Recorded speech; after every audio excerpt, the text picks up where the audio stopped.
Eu gostaria de convidar os irmãos a abrir a palavra de Deus na carta de Paulo aos Romanos, capítulo 8, versículo 17.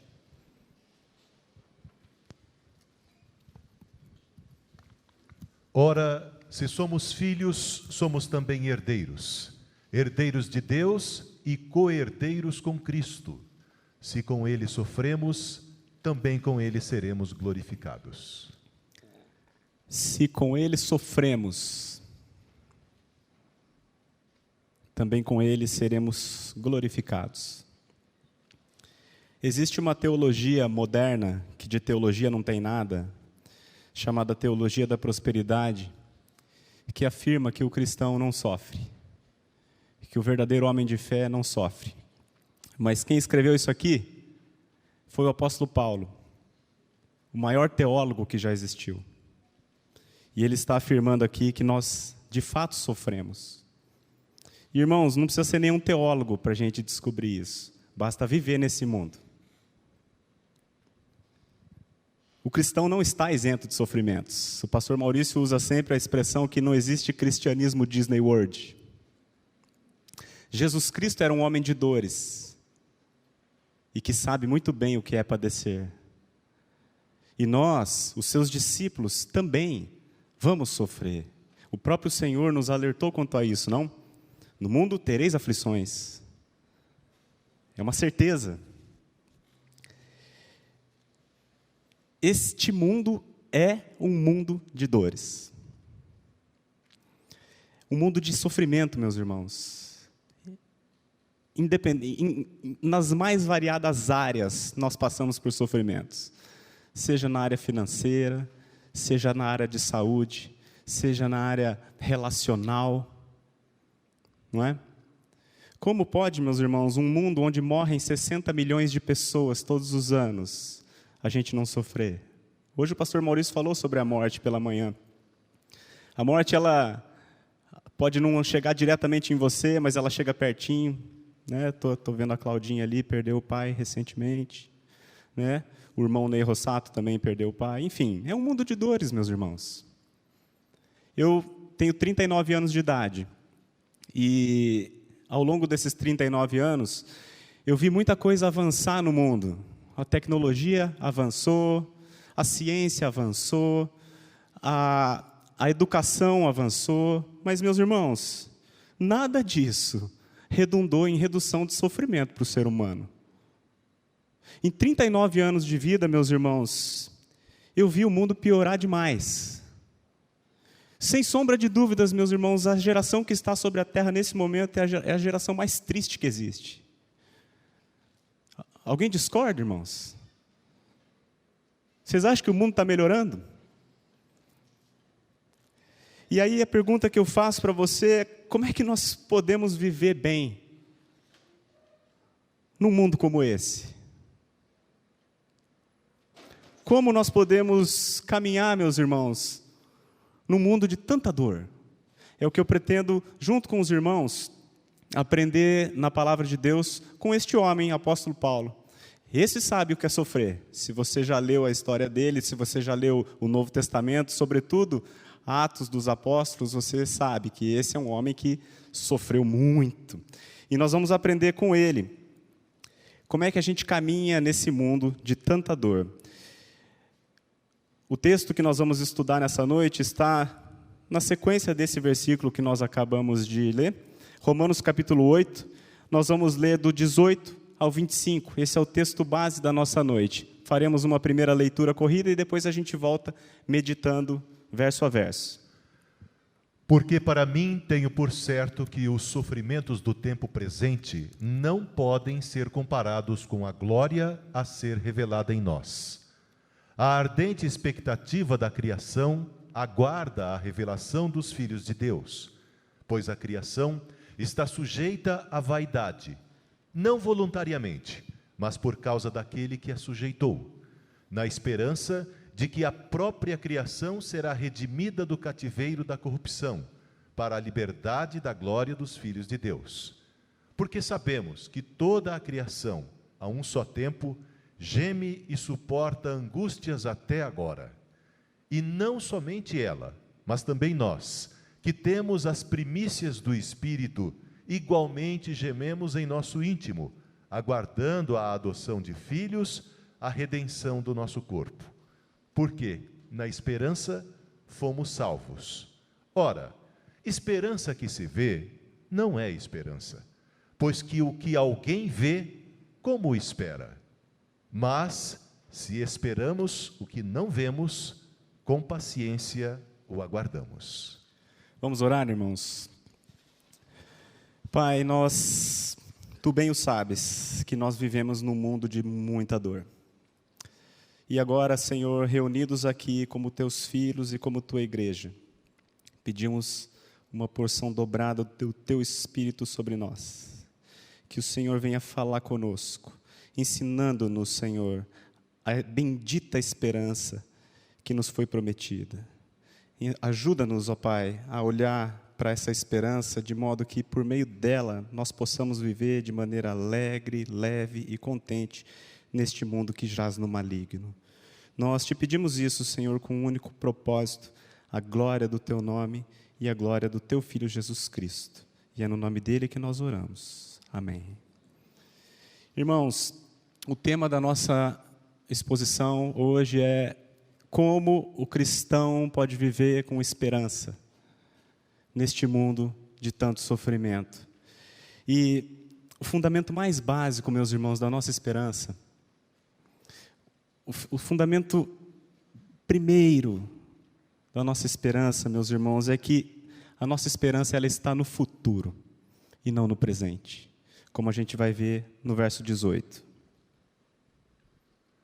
Porque para mim tenho por certo que os sofrimentos do tempo presente não podem ser comparados com a glória a ser revelada em nós.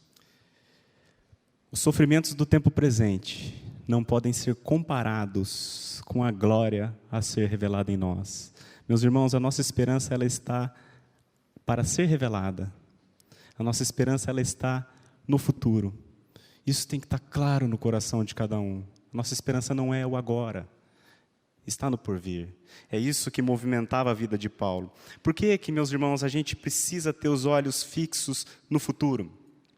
Porque a nossa perspectiva do futuro, ela altera completamente o meu presente. Eu gosto de uma ilustração dos meus filhos, eles gostam muito de brincar de Lego. Aliás, eu gosto mais do que eles, né? Eu compro o brinquedo para dar para eles, mas eu que acabo brincando mais que eles. E o Caio, esses dias, fez um Lego bala, muito bom. Ele fez um carro, um super carro. E aí ele começou até meio que idolatrar aquele Lego. Ele guardou, não podia mexer, não podia desmontar, guardar na gaveta, não podia nem olhar para o Lego dele. E um dia eu cheguei em casa com uma caixona de Lego novo. E a hora que ele viu a caixa e o desenho da caixa, um super Lego, um carro mais legal. O que ele fez com o carrinho velho dele? Ele jogou fora. Ó, Davi, quer brincar? Deu por mão na hora. Fazia 10 dias que ele não emprestava por mão, mas na hora mesmo ele já devolveu por mão. Ó, pode brincar. Por quê, meus irmãos? Porque ele tinha uma perspectiva de algo melhor. Quando ele percebeu que ele tinha algo muito superior, ele passou a desejar o novo. E assim é conosco, meus irmãos. Quando nós fomos salvos pela graça de Deus, nós ganhamos uma vida nova e passamos a olhar para a vida nova, desejando ela. E isso faz com que a gente valorize menos essa vida velha que está passando e que está envelhecendo. Paulo contemplava a glória futura. Era isso que mantinha ele firme, mesmo em meio a tanto sofrimento como ele passou nessa vida. Ele mesmo diz na segunda carta aos Coríntios, capítulo 4, de 16 ao 18, ele diz assim: por isso não desanimamos. Pelo contrário, mesmo que o nosso homem exterior se corrompa, contudo o nosso homem interior se renova de dia em dia, porque a nossa leve e momentânea tribulação produz para nós eterno peso de glória acima de toda comparação, não atentando nós nas coisas que se veem, mas nas que se não veem, porque as que se veem são temporais e as que se não veem são eternas. Meus irmãos, sabe como que a gente pode viver com alegria nesse mundo caído? Não atentando nós nas coisas que se veem, mas nas que se não veem, Porque as que se veem são temporais. E as que se não veem, meus irmãos, essas são eternas. Paulo contemplava o futuro, a glória futura, e isso era que mantinha ele firme. O próprio Senhor Jesus Cristo olhava para o futuro. A Bíblia diz que Jesus Cristo, em troca da alegria que lhe estava proposta, suportou a cruz, não fazendo caso da ignomínia. A alegria que estava proposta para Jesus, meus irmãos, era você e eu, a igreja. Em troca da alegria que lhe estava proposta, ele suportou a cruz. Então, meus irmãos, esse é o fundamento mais básico da nossa esperança. Ela está no futuro e não no presente.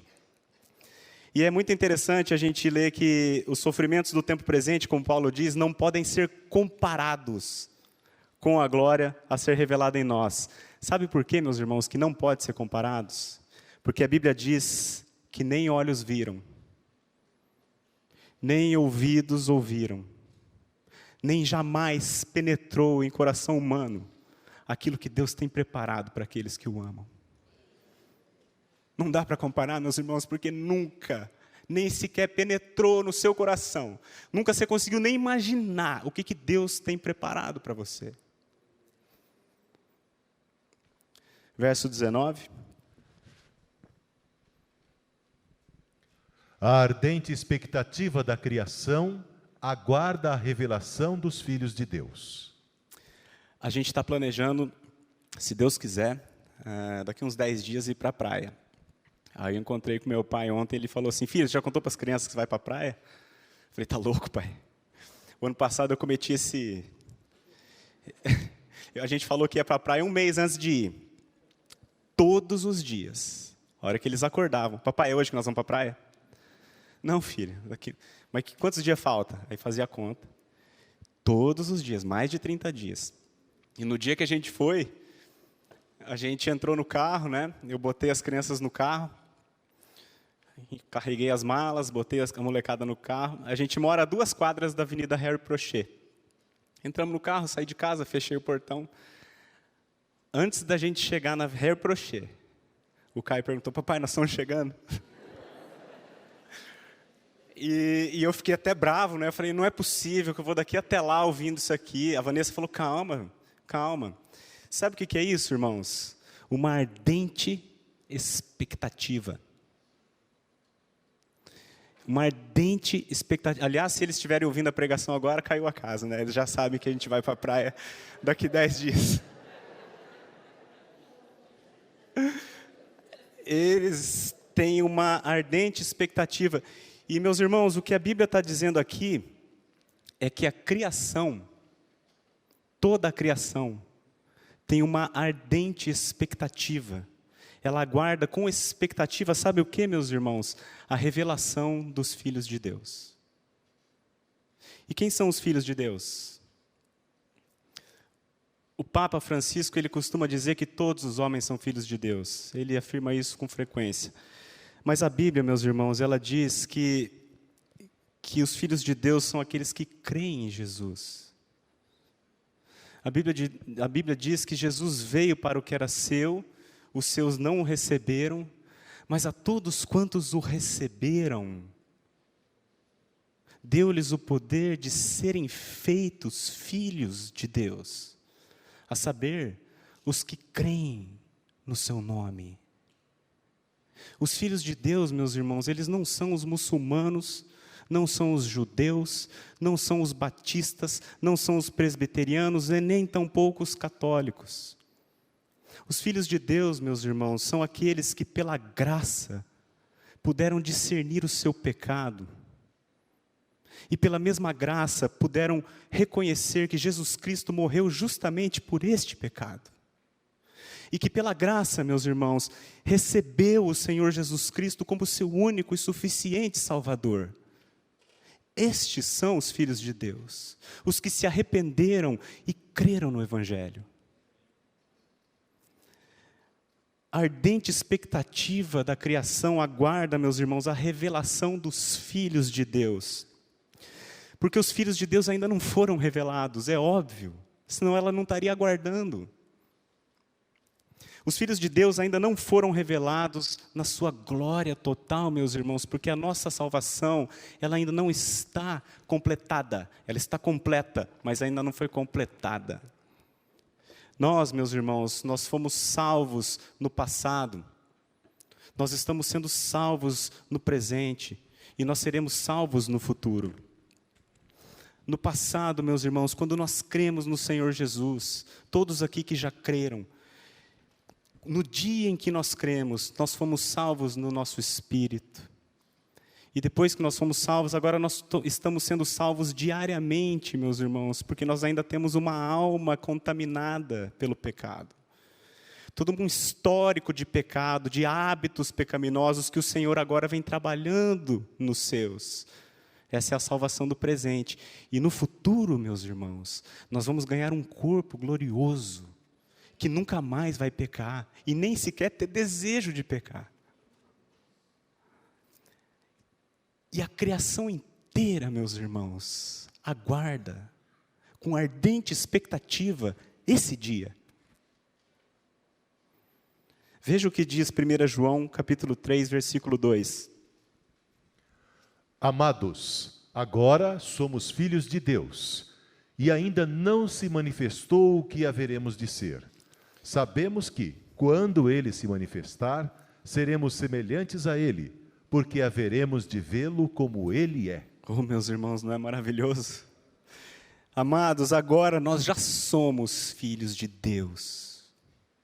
Todo aquele que arrependeu-se e creu no Evangelho, recebeu o Senhor Jesus como seu único Salvador, tornou-se um filho de Deus. Mas ainda não se manifestou o que haveremos de ser. Sabemos que, quando Ele se manifestar, nós seremos semelhantes a Ele, porque haveremos de vê-lo como Ele é. Meus irmãos, os filhos de Deus ainda não se manifestaram. Nós, os crentes, nós ainda parecemos fracos e imperfeitos como os demais homens. Mas um dia, e esse dia está perto, quando Ele se manifestar, nós receberemos um corpo de glória exatamente como o dele. Irmãos, lá no céu, no novo céus e na nova terra, todos nós seremos absolutamente perfeitos, exatamente iguais ao nosso Senhor. Todos nós seremos perfeitos. No céu não vai ter ninguém com defeito nenhum, exceto o Senhor. Porque o Senhor Jesus Cristo, Ele leva os cravos por toda a eternidade.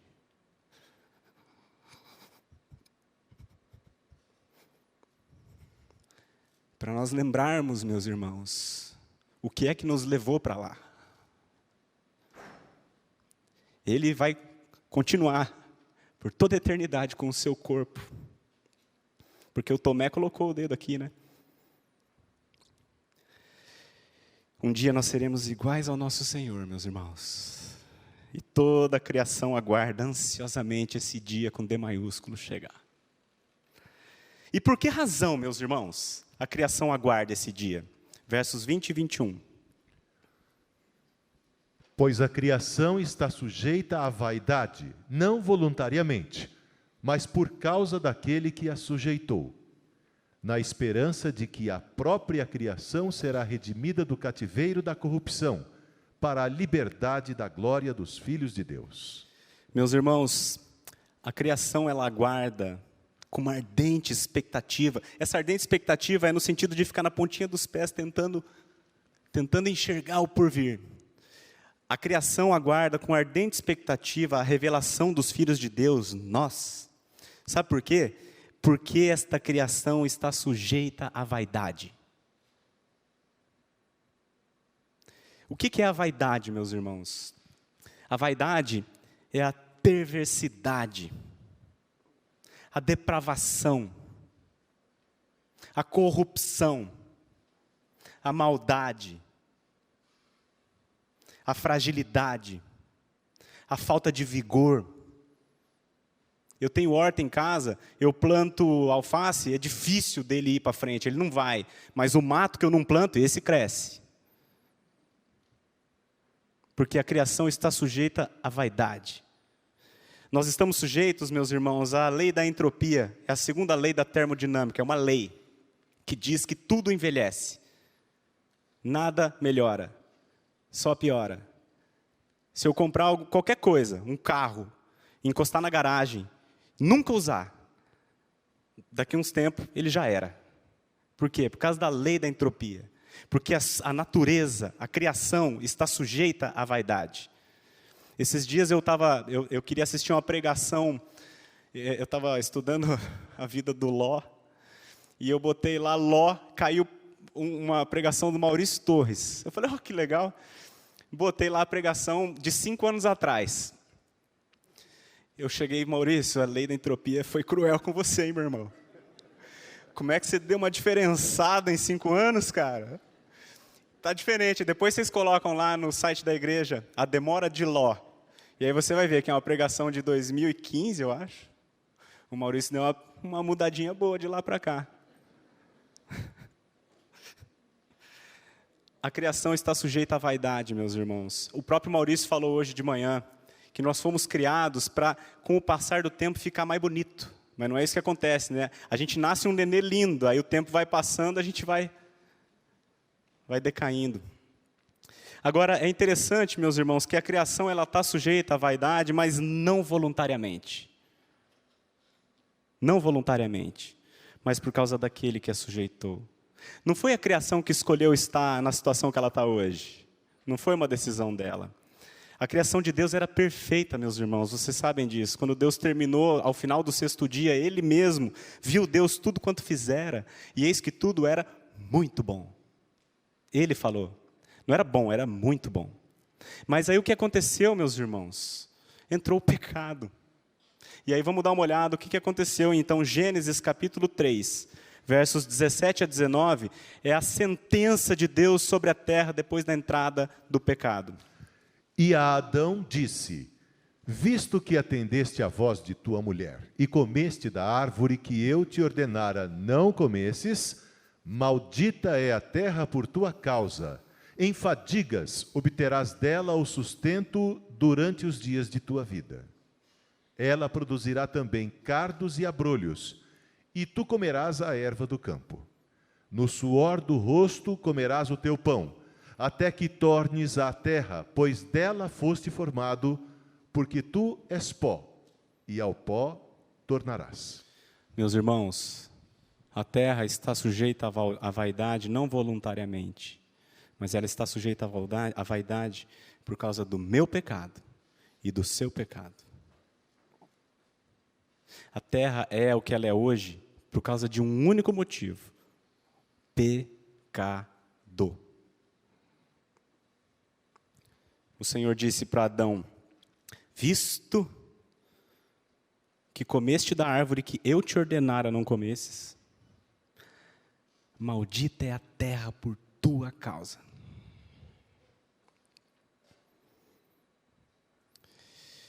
Tudo isso que existe hoje, meus irmãos, desequilíbrio ambiental, terremotos, secas, envelhecimento, doença, morte, tudo isso tem uma mesma causa: o meu e o seu pecado. Maldita é a terra por nossa causa. A humanidade, ela tende a ver esse vírus aí como um inimigo, né? Nós somos uma vítima dele. Não, meus irmãos, nós somos a causa dele. Deus sujeitou a criação à vaidade porque Ele é justo. Ele tinha dito para o Adão: não come, tudo isso aqui é teu, mas esse aqui você não vai comer, porque no dia em que dela comer, certamente morrerás. E como o Adão transgrediu e Deus é justo, e não pode mentir, ele morreu. Assim como por um só homem entrou o pecado no mundo, e pelo pecado a morte, assim a morte passou a todos os homens, porque todos pecaram. Agora, meus irmãos, louvado seja Deus, porque Ele não apenas é justo, mas Ele também é misericórdia. Ele é justo sim, por isso Ele teve que sujeitar a criação à vaidade, mas porque Ele é misericordioso, meus irmãos. Ele fez isso na esperança. É o que diz o verso 21, na esperança de que a própria criação será redimida do cativeiro da corrupção. para a liberdade da glória dos filhos de Deus. Deus criou todas as coisas e por último Ele fez o homem como o cabeça da criação. E sujeitou toda a criação ao homem.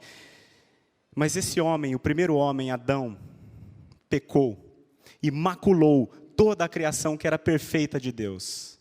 Deus poderia e deveria ter destruído tudo naquele momento, mas porque Ele é misericórdia e porque Ele é graça, meus irmãos, Ele enviou o seu Filho Jesus Cristo, também chamado de último Adão, para que nele o homem fosse refeito. Na cruz de Cristo, o Senhor regenerou o homem caído. Nós fomos atraídos na cruz de Cristo para morrer com Ele. Quando Ele ressuscitou, nós ressuscitamos juntamente com Ele em novidade de vida. E agora, meus irmãos, para este novo homem, o Senhor está preparando uma nova criação. O homem, na primeira criação, o homem estragou tudo. Então o Senhor começa consertando por onde o problema veio. Ele consertou o homem, e nós ainda não fomos revelados na nossa glória total, mas quando nós formos, meus irmãos, Ele vai entregar para nós uma nova criação.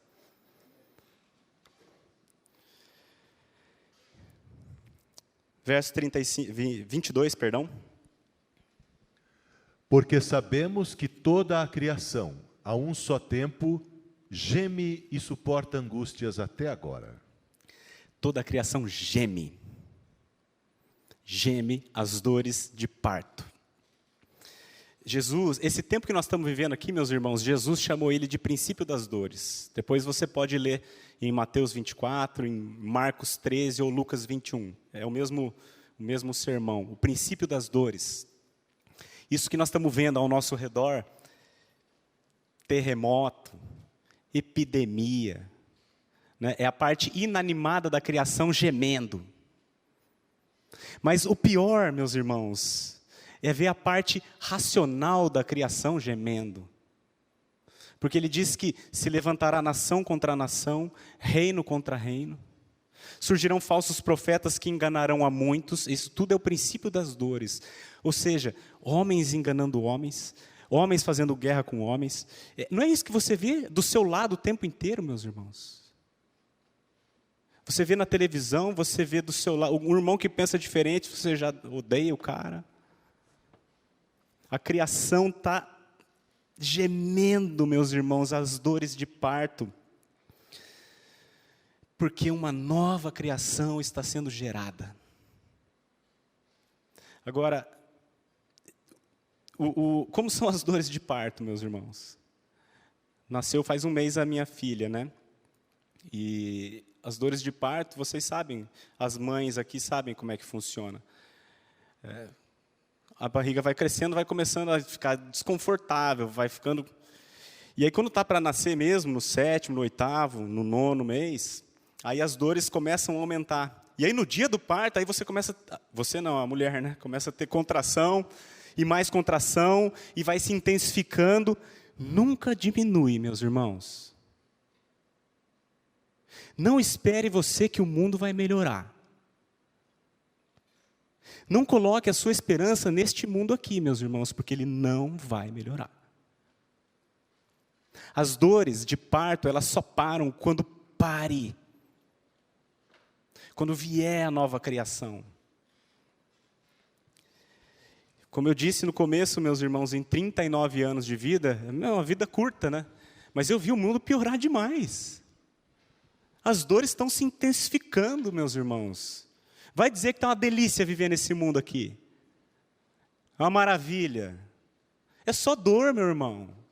De um lado ou de outro é bordoada. É sofrimento. Não precisa se preocupar com este mundo aqui. A gente vê um ativismo desenfreado. Uma paranoia para preservar a água. Uma paranoia para não devastar as florestas.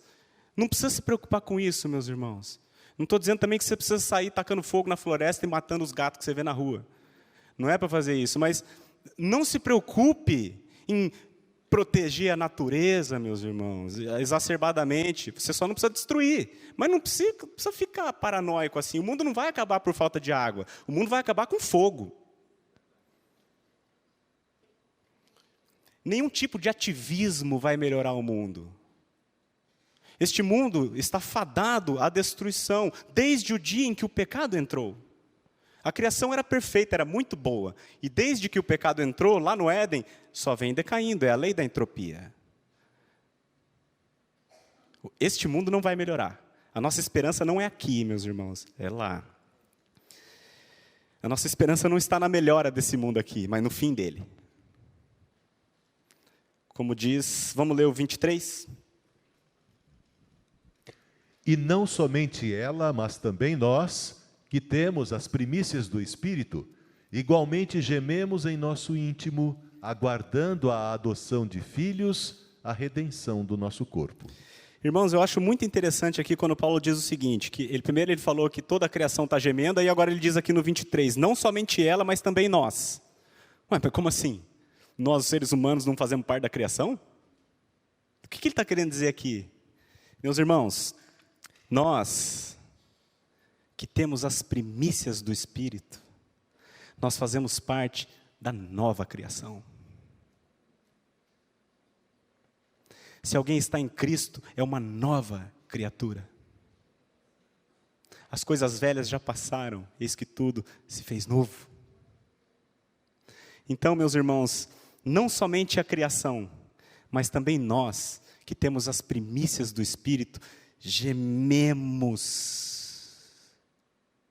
em nosso íntimo, aguardando a adoção de filhos, a redenção do nosso corpo.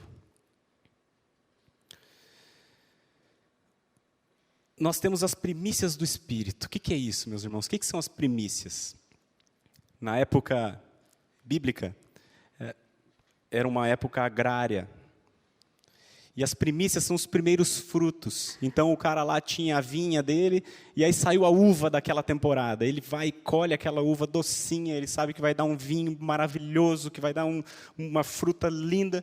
Ele experimenta aquilo, e aí ele espera carregar a parreira dele.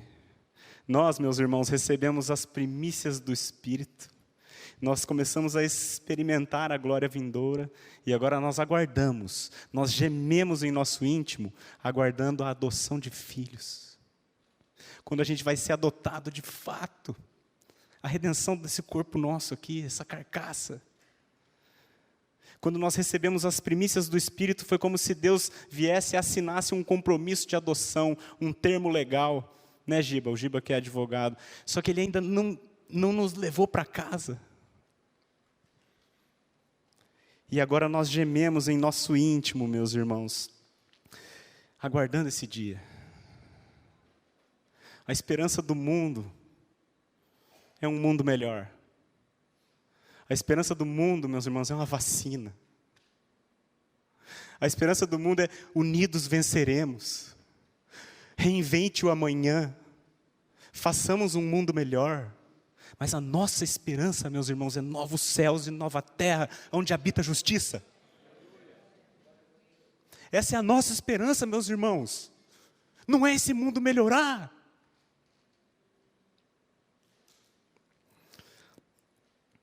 Jonathan Edwards tem uma frase que eu sempre uso. Ele diz assim: a terra é o único inferno que os cristãos irão experimentar.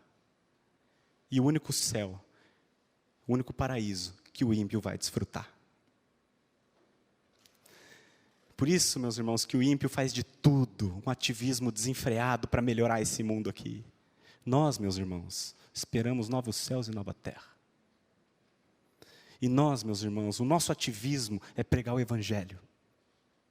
Porque quando alguém crê, meus irmãos, ele ganha este novo céu e a nova terra pela graça de Deus e pelos méritos de Cristo.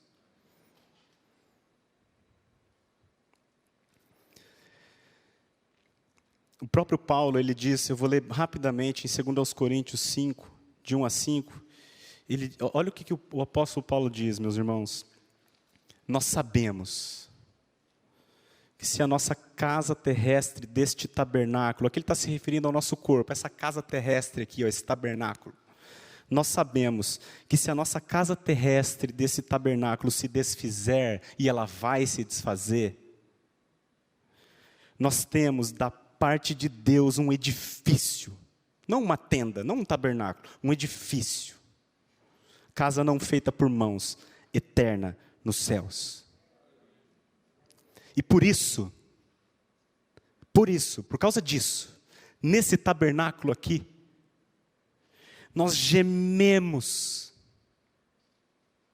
aspirando por sermos revestidos da nossa habitação celestial. Se todavia formos encontrados vestidos e não nus, né? Se todavia estivermos em Cristo e não apenas numa religião. Pois na verdade, os que estamos neste tabernáculo, gememos, está vendo aqui de novo? Gememos angustiados, não por querermos ser despidos, mas revestidos, para que o mortal seja absorvido pela vida. Ora, foi o próprio Deus quem nos preparou para isso, outorgando-nos o penhor do Espírito. Quando Ele nos deu as primícias do Espírito, meus irmãos, Ele abriu o nosso entendimento para nós compreendermos com clareza o que é esse mundo caído aqui e o que é a glória vindoura. E nós devemos, meus irmãos, ter os nossos olhos fitos na glória vindoura, porque a premissa da nossa esperança é que ela está no porvir e não no agora. Amém? Verso 24 e 25, para a gente caminhar para o final. Porque na esperança fomos salvos. Ora, esperança que se vê não é esperança, pois o que alguém vê, como o espera? Mas se esperamos o que não vemos, com paciência o aguardamos. Irmão, você já parou para pensar por que é que Deus fez questão de revelar na Bíblia o que acontece após a morte? Por que Ele fez isso? São tantos mistérios que Ele guardou para Ele, mas esse aqui Ele revelou. Por quê, meus irmãos? Porque a esperança do futuro altera o presente. Porque nós, ao sabermos, e não só sabermos, mas crermos na glória por vir, isso muda completamente o meu caminhar hoje, meus irmãos, nesse mundo de dores. A perspectiva do futuro altera o presente, porque na esperança nós fomos salvos. Ora, a esperança que se vê não é esperança, pois o que alguém vê como espera. Mas se nós esperamos o que não vemos, com paciência nós aguardamos. E a paciência, a longanimidade é um fruto do Espírito que já habita em nós. A fé, meus irmãos, é a certeza de coisas que se esperam e a convicção de fatos que se não veem. Nós que temos as primícias do Espírito, recebemos esse dom da fé. E recebemos Cristo em nós, que é a esperança da glória. Então, nós ainda não vimos, né? Nós ainda não vimos essa glória por vir. A gente fica aqui tentando imaginar, mas a Bíblia diz que nem olhos viram, nem nunca jamais penetrou em coração humano, a gente não consegue nem imaginar. Mas teve um homem que viu, meus irmãos, e ele relatou para a gente. O apóstolo João viu.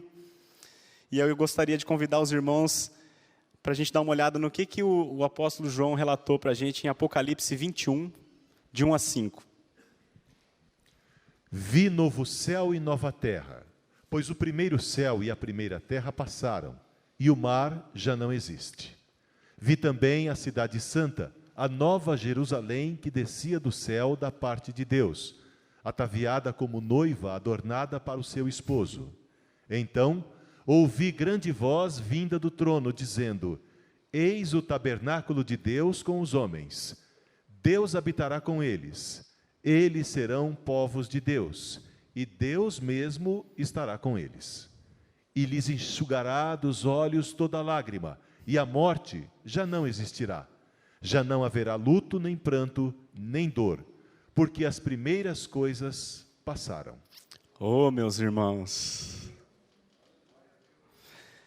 Eu vi novo céu e nova terra, pois o primeiro céu e a primeira terra passaram e o mar já não existe. Lembra, meus irmãos, que quando João escreveu isso aqui, ele estava preso numa prisão, numa ilha. O mar para ele era uma prisão. Lá no novo céu e na nova terra não há mais o mar, nenhum tipo de prisão. Ele viu também a cidade santa, a nova Jerusalém que descia do céu. E esse aqui somos nós, os que dormem, vão descer do céu, da parte de Deus, porque a salvação é uma obra que Ele faz. Ataviada como noiva adornada para o seu esposo. Jesus Cristo é o nosso noivo, que morreu pela sua noiva, que em troca da alegria que lhe estava proposta, que é a sua noiva, suportou a cruz. E a nova Jerusalém descia do céu, ataviada como noiva adornada para o seu esposo. Então ouvi grande voz vinda do trono, dizendo: esse é o tabernáculo de Deus com os homens. Essa é a casa de Deus com os homens. Deus habitará com eles. Eles serão povos de Deus, e Deus mesmo estará com eles. E lhes enxugará dos olhos toda lágrima. E a morte, meus irmãos, já não existirá. Viu, Claudinha? Já não haverá luto. Não vai ter mais luto, meus irmãos. Nem pranto. Nem dor. Porque as primeiras coisas passaram.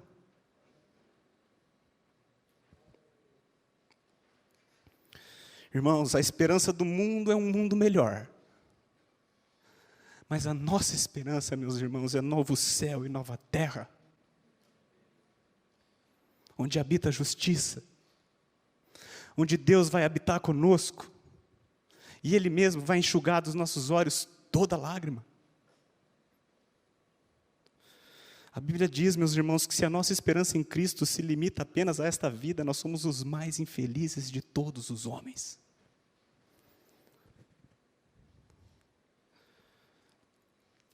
E eu quero encerrar, meus irmãos, com uma aplicação desse texto para a minha vida e para a sua vida. Porque eu, meus irmãos, não sei vocês, mas sendo envolvido por esse mundo de tanta dor, é muito comum eu me ver desanimado, meus irmãos, sofrendo, triste. E para mim e para você, eu finalizo com uma exortação da própria palavra de Deus, que está em Colossenses capítulo 3, versículo de 1 a 4. Portanto, se fostes ressuscitados juntamente com Cristo, buscai as coisas lá do alto, onde Cristo vive, assentado à direita de Deus. Pensai nas coisas lá do alto, não nas que são aqui da terra, porque morrestes, e a vossa vida está oculta juntamente com Cristo em Deus. Quando Cristo, que é a nossa vida, se manifestar, então vós também sereis manifestados com Ele em glória. Aleluia. Meus irmãos, sabe qual que é o meu problema? Quando eu estou muito triste, porque eu estou atentando para as coisas daqui. Porque eu estou querendo uma esperança para cá.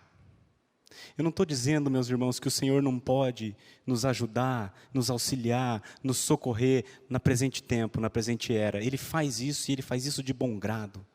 Mas, meus irmãos, não é a nossa melhora aqui, o nosso conforto aqui, que é a nossa esperança. A nossa esperança está no porvir.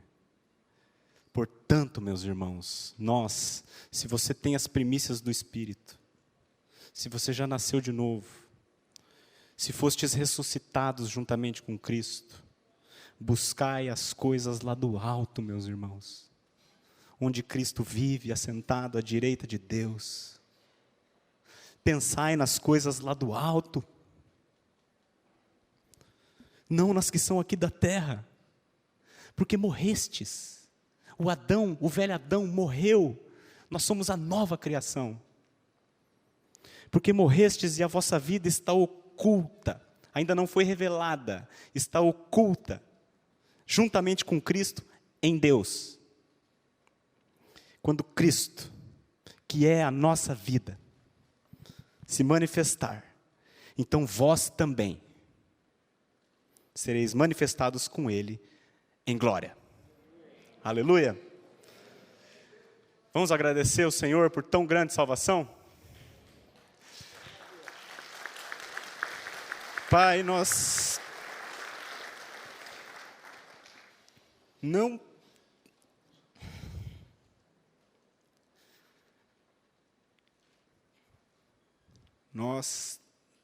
temos palavras, Senhor,